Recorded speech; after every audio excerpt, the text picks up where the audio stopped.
Hey guys, it's masterpiece time. On the left here, I've got the recent Toys R Us exclusive Masterpiece Thundercracker.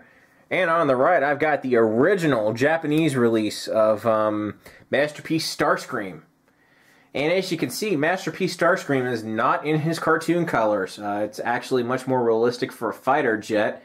That's just the color they decided to put him in for his original Japanese release. And there are a fair amount of differences between these two molds because this Starscream right here is actually the original MP mold. And this Thundercracker here is an updated version of that same mold. So in addition to the coloration differences, there are actual mold differences in these two figures. And I'm going to go ahead and just go over these guys real quick. Anyway, I'm going to start off with Thundercracker. It's obviously, as you can see, he's a very realistic looking jet. He's got a good amount of detail on him. On the side here, as you can see, he's got a picture of a reflector, which is kind of neat. And I'll just and we got one of the seekers there holding the sound wave. It says Sonic Boom. Just turn him around. This is an awesome representation of Thundercracker in jet mode. Honestly, I mean, this thing is great. I mean, I don't know what to say about it except it's an awesome jet. A lot of detail. You can pull the nose and it will reveal, I don't know if that's a radar dish or exactly what that is, but it's there. And open his canopy and he comes with a little figure. Just a little hologram fighter pilot. Now Starscream comes with something similar. It was Dr. Arkeville. And I obviously have his missiles attached to him just to show the contrast between that and the null rays, because I have the null rays attached to Starscream, so I put the missiles on Thundercracker, just, you know, so you can see what each one of them looked like. And that's it. The only complaints I have about this figure are some of the robot mode bits are shown on the bottom, which is a little bit bothersome. It's not the end of the world, but they are there. And there is one additional thing he can do in jet mode, and that is he can hold Megatron on his nose cone. So to do that, oops, that was my mistake, guys. Just bear with me a second here.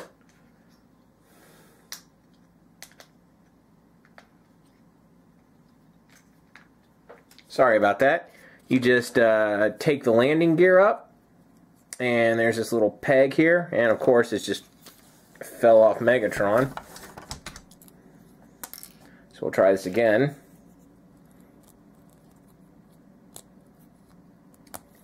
Just pegs onto Megatron. And this came with, of course, the MPO-1 Convoy a long time ago, and the original Masterpiece Optimus Prime. And it attaches. Unfortunately, the back of the gun stock is broken on mine, but as you can see, he can carry around Megatron, because they often did that in the cartoon. Starscream has a similar peg on him, and he can do the same thing. And that's pretty much going to wrap up Thundercracker. And I'll go ahead and put him off to the side. And roll in Starscream here. And as you can see, he's a much more realistic colored looking jet. I kind of wish I had gotten the more cartoon accurate version of him. But, you know, it's nice to have something a little bit different. Especially since it's the Japanese release, it kind of sets it apart. Now, I'm going to show you one of the mold differences here. Is as you can see, his robot mode stuff is way less visible on this than on Thundercracker. And the reason for that is the mold difference. And honestly, I have to say, in jet mode, I do like the way Starscream looks better. Since it, you know, his robot mode stuff is covered up. He's just a little bit sleeker looking on the bottom. Just a really cool, awesome looking jet overall. Anyway, both of these guys come with a stand. They're identical. And you can mount them on the stand. Go ahead and put Starscream on his. Just bear with me, guys.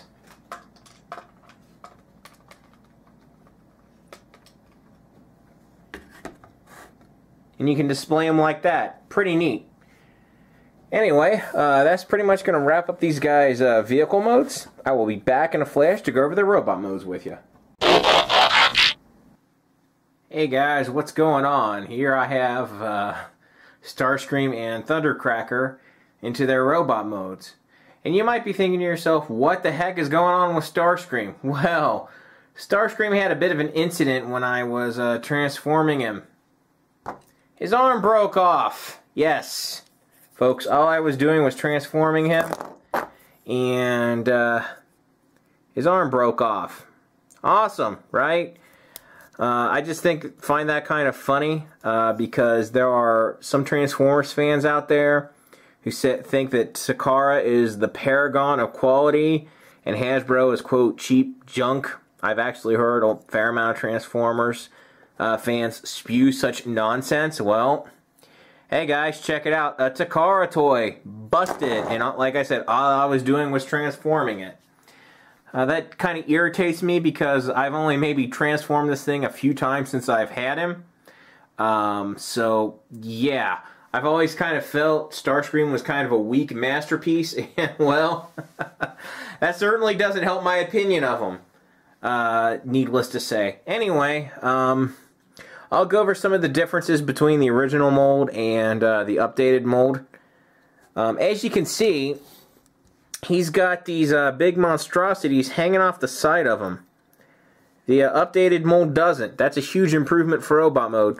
Also, here, he has a real hard time standing, and the reason why is because of his feet. But if you look at the updated mold, he's got 3 points to stand on, so he stands much, much, much better than this guy does. Anyway, their articulation is the same for both versions of this mold. They don't really have anything going on in the foot that's usable, but bends at the knee, forward and back at the leg, rotates, and of course on this one you can move this up. Those pieces of fin tend to flop off real easy. That's really common actually on both versions of these molds. But anyway, this big giant monstrosity can move around on this guy. The other guy doesn't have that problem because he doesn't have that piece. He's got some finger articulation. We got a thumb movement here. And his bottom 3 fingers are together, and then he can, point with that other finger. Shoulder rotation, bend, double jointed elbow, rotates at the elbow, rotates there at the bicep, and his head can look all around. And that's pretty much going to wrap up Starscream since he's busted. I'm just going to kind of set him down there. Kind of let it just lay there for the rest of the review. Now, there is one change they made on this toy, and I have no idea why they made it, that I actually don't like. And they put, instead of just having these peg into his arms, the guns, they put them on these ridiculous ball-jointed plastic pieces. It detracts a little bit, and I have no idea whatsoever why they did that. Makes it slightly worse, but, whatever. I don't know if that's on the Japanese Takara ones or not, but it is on the Hasbro release. Anyway, I'll go ahead and give you a 360 of this guy. I mean, he is awesome looking. Thundercracker is just great looking all around. I really like this guy a lot. And I actually, my wife picked him up on clearance at Toys R Us for like 55 bucks, which is great because his original price, he was going for between 70 and 80, and if you can find this guy for around 50 or 55, absolutely pick him up. He's definitely worth having. I got my cautionary tale laying over there. Be real careful with him, especially when you transform him. You don't want to bust his arms. Anyway, both of these guys have some hidden cannons in their chest there. Both sides do that. And honestly, just awesome figure. Now, as far as the original Masterpiece, just did a face plant. Oh, but he survived. He didn't break. Anyway, as far as the original Masterpiece mold with the long side pieces, I would say go ahead and definitely give those things a pass. Don't buy them. The updated molds, without the long pieces on them. I'd say they, you know, if you like G1 and you like the Seekers, absolutely you should get them. They're really good, at least the updated mold. I mean, the updated mold fixes so many problems with them. It's not even funny. Anyway, the one last piece I'm going to show you is I'm going to show what it looks like to have the robot mode of these guys on the stand, because in addition to doing the jet mode, you can peg these guys in and kind of have them hovering in robot mode, which is really cool. Like that a lot. So that's pretty much going to wrap this whole thing up. Thanks for watching, and I will see you next time. Hey guys, here's a little bonus part at the end here. I thought I would tell you guys what happened with the breakage on Starscream. I did manage to... a little piece of plastic just fell off of him. Anyway, I did manage to wedge his arm back in, and, you know, it's locked in, and he's in vehicle mode, so at least now the toy isn't completely useless. I can display him in vehicle mode just fine. But I'm obviously not going to ever be transforming this guy back into robot mode. Again, just a cautionary tale. Be careful with your toys. Especially masterpieces. Because they can have some parts that can just, you know, can break. And what's funny enough is this is the first time since I was a kid that I've ever actually had a transformer break on me in any structural way. I've had tons and tons of ball joints pop off and stuff, and just things pop off, but you can always put them right back together. That's the first time since I was, I don't know, maybe 7 or 8 years old that I've had one just snap like that. Anyway, just thought I'd tell you what I was doing, and not all is lost. So, I'll see you guys next time. Thanks.